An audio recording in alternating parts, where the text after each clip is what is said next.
Hello Dockies and welcome to Review with Ree. In this video, we will be talking about everything there is to know about the NMAT, or which I like to call the NMAT must-knows. So for this one, I plan to make the must-knows a series as there are a lot of things that are covered in the overall discussion of the NMAT.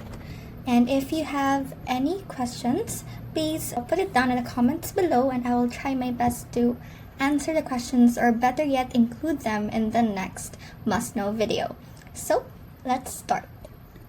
First off, what is the NMAT? So the NMAT, also known as the National Medical Admission Test, is a standardized test. Okay, so this is the minimum requirement for any and all medical schools throughout the Philippines. So this actually evolved from a widespread concern to screen qualified candidates aspiring for a medical degree.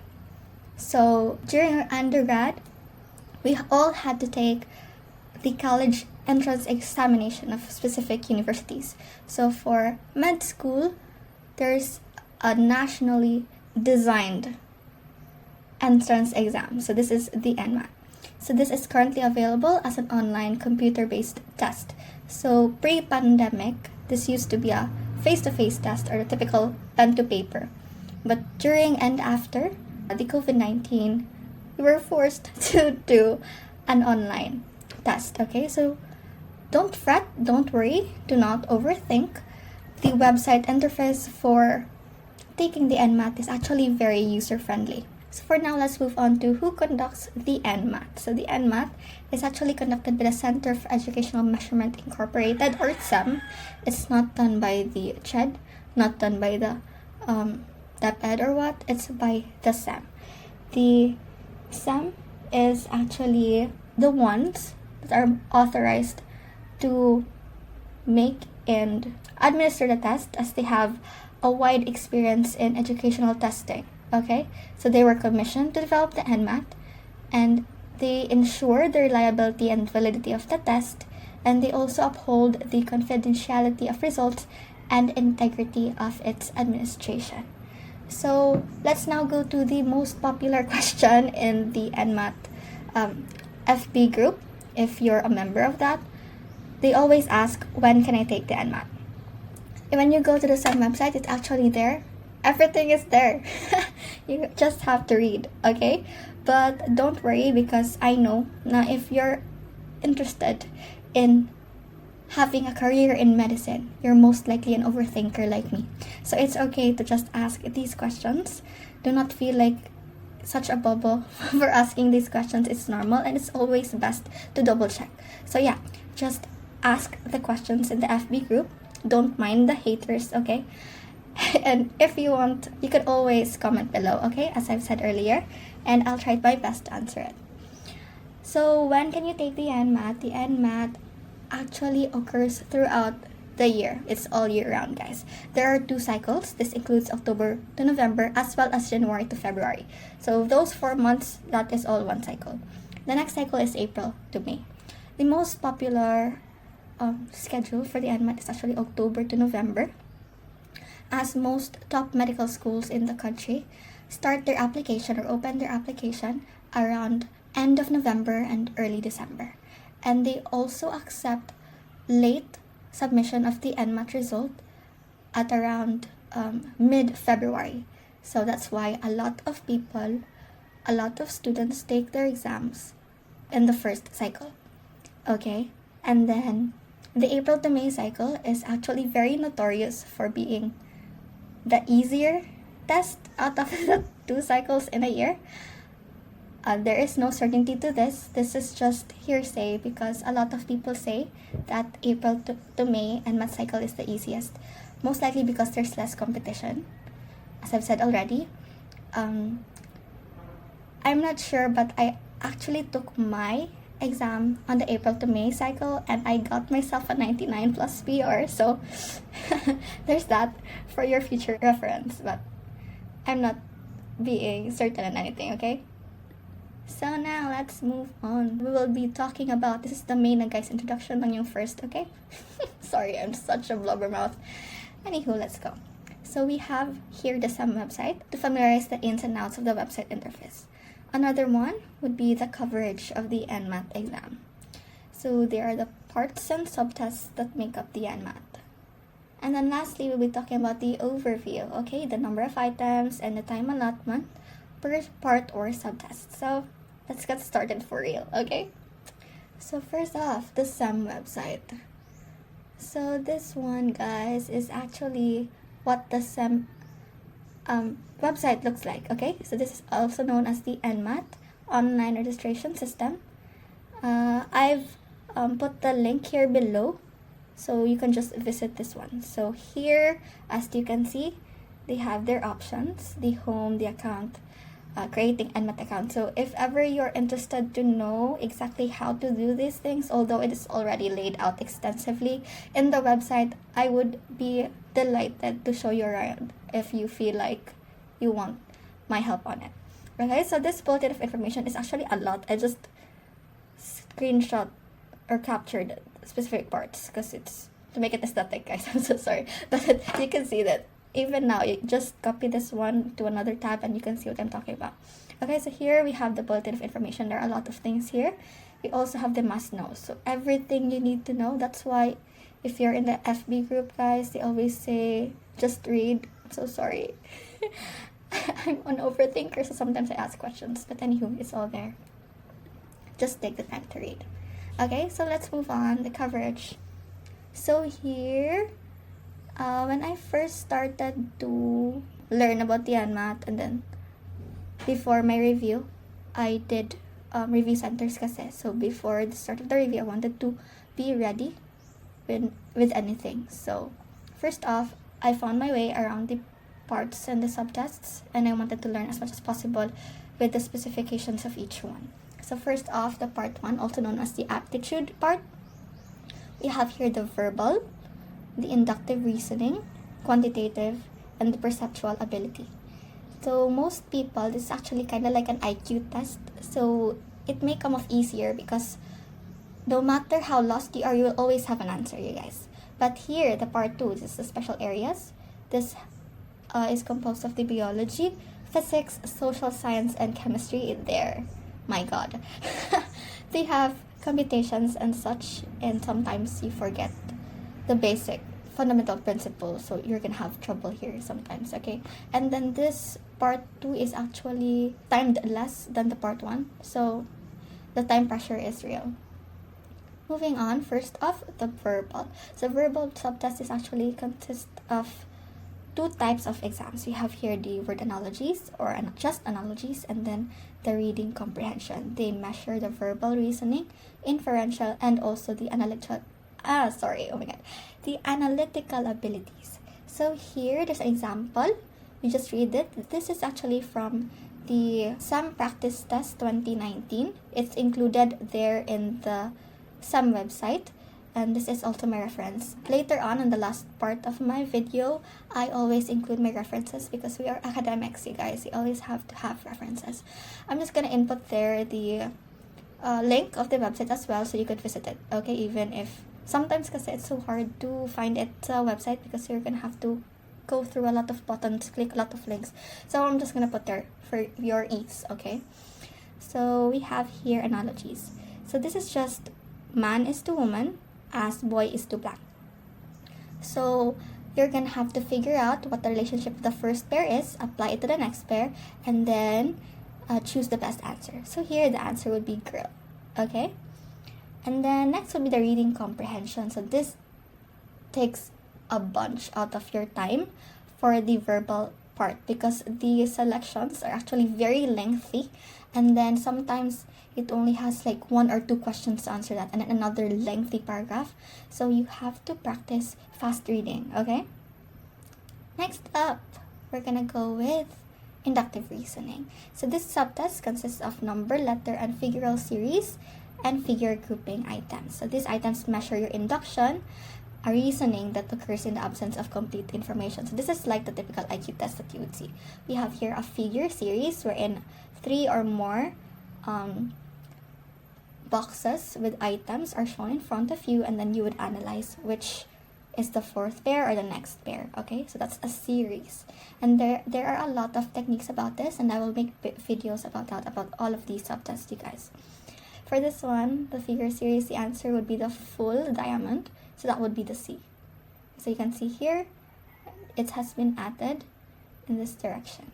And then we also have here figure grouping. So for this one, you have to take the add one out. Okay, so some of these ones are pairs actually, and then you just take the add one out. So for this instance, all of the arrows are pointing above, and then the other one is below. So that's the add one out. It's just very easy. Okay, so the last part of inductive reasoning, we have here our number and letter series. So here you're gonna be allowed to take out your whiteboards and your markers, and then you could solve. Okay, so for this one, just basic arithmetics. It's number and letter series. There are a bunch of techniques because it's easy, but it's gonna take a chunk out of your time. So you're gonna have to do this fast. Okay, so 2, 4, 6, 8, 10. The answer would be 12. A, C, E, G, I. The answer for this one would be C. Okay, so that's K. A, B, C, D, E, F, G, H, I, J, K. So that's K because they all skipped a letter. Moving on to quantitative. Oh my gosh, guys. Throughout school, I really hated math. But here in NMAT, you're gonna love math because you know why? This is the easiest out of physics and chemistry, okay? You're gonna love quantitative because this is the basic. You're gonna need the principles of this one to be able to answer physics and chemistry. Okay, so we have 3 under this section as well. We have fundamental operations, your basic arithmetic, your PEMDAS, your fractions, your percentages, okay, and the ratios. You have problem solving, which is a bummer as well. You have their geometry and algebra, all those stuff, okay? And then lastly, data interpretation, where you're gonna have to have a lot of estimates, okay? You cannot solve it in time, so you're just gonna have to estimate. Your estimation skills are gonna need some work. So these items are intended to measure general reasoning or the ability to organize and apply knowledge of basic math and reasoning to find solutions to them. Next up, we also have the data interpretation. As I've already said, these features tables and graphs, and then there are around 2 to 3 or more questions pertaining to the graphs. Okay? So the last subtest of part 1, we have perceptual acuity. This is my favorite. This consists of your hidden figures, mirror image, and identical information. So hidden figure is the hardest out of the 3. You're gonna have to find the exact same size of this figure over here. So for this one, the answer is D because that is around here. I don't know if you can see it. Let's try to around here. See that? That's that. So it could be rotated, but it could never be mirrored. So that's the thing about that one. Another one is the mirror image. This is quite easy.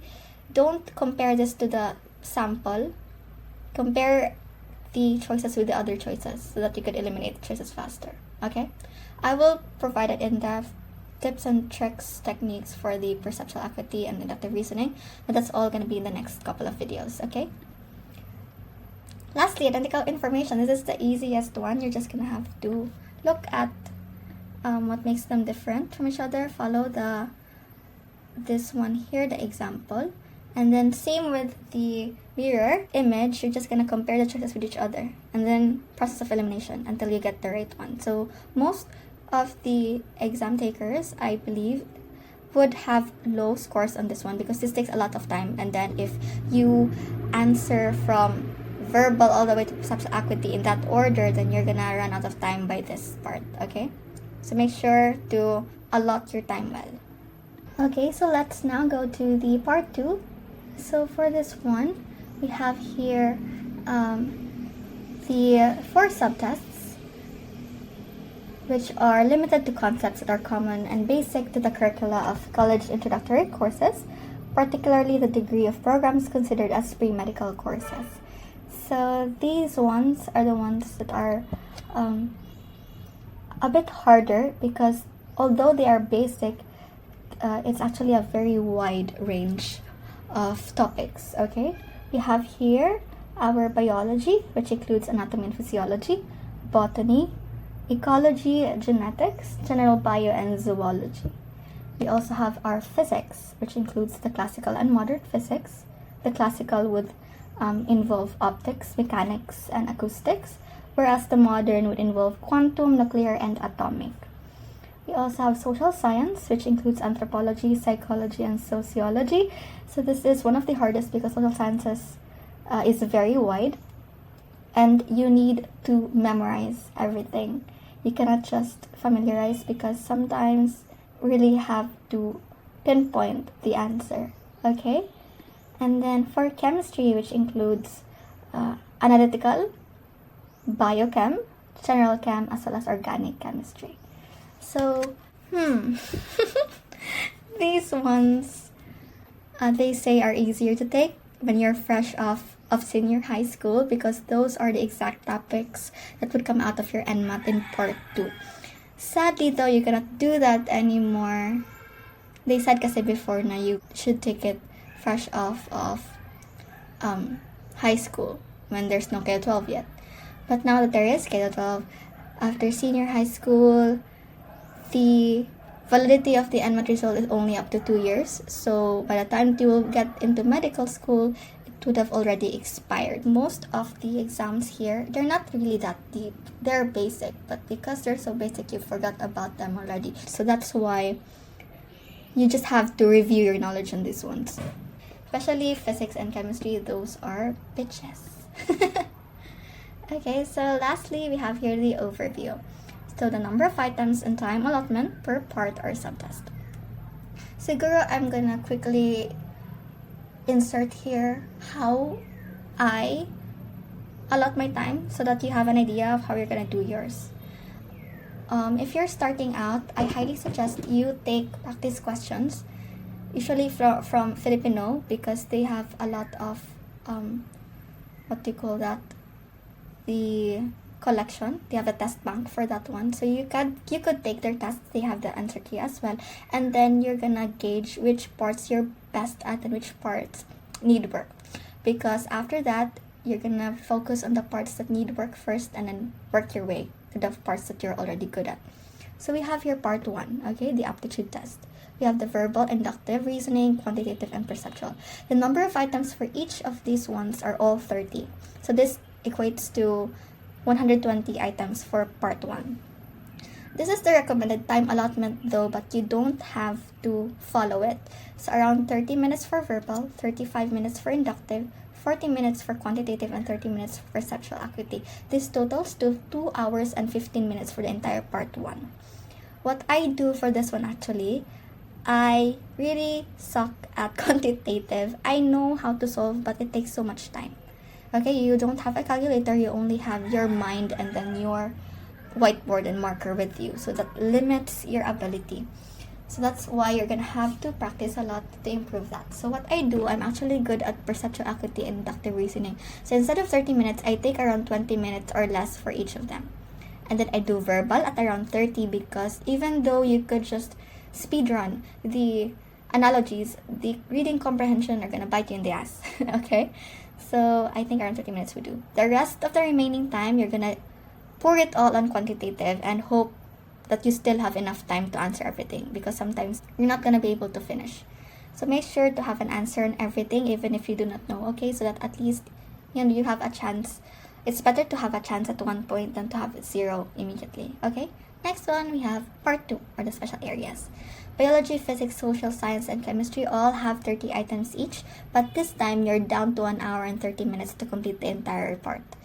So the time allotment would be 20 minutes for biology, 25 for physics, 20 for social science, and 25 for chemistry. So I'm better in social science and biology, so usually I take around 15 minutes or less for each, and then do physics at around 25, and then the rest pour it on chemistry. But that's all for me. For you test yourself first, okay, and then work your way around this. So before my review actually started, I've already had a game plan for this one. So I recommend that you do that for yourself too, especially if you're doing self-review. Okay, so I think that's all there is. So these are my references. I used the SEM 2019 practice set for the examples for the NMAT must-knows, we have all of that in the NMAT Bulletin of Information. So this is the SEM website. You can just copy-paste this one. I'm gonna include this in the description below as well. And I wasn't able to put here the Filipino website, so I'm just gonna put that down as well. So thank you so much for being with me here today, and I look forward for your love and support for all my other videos as they will be coming. I plan to make videos of all of these subtests, even just the high yield ones, or if you want, I could also make them in great or excruciating detail for those who are doing self-review. For those who are doing review in review centers, you can just use my videos as supplements. Okay, so that will be all, and thank you so much, Duckies. See you next time. Bye!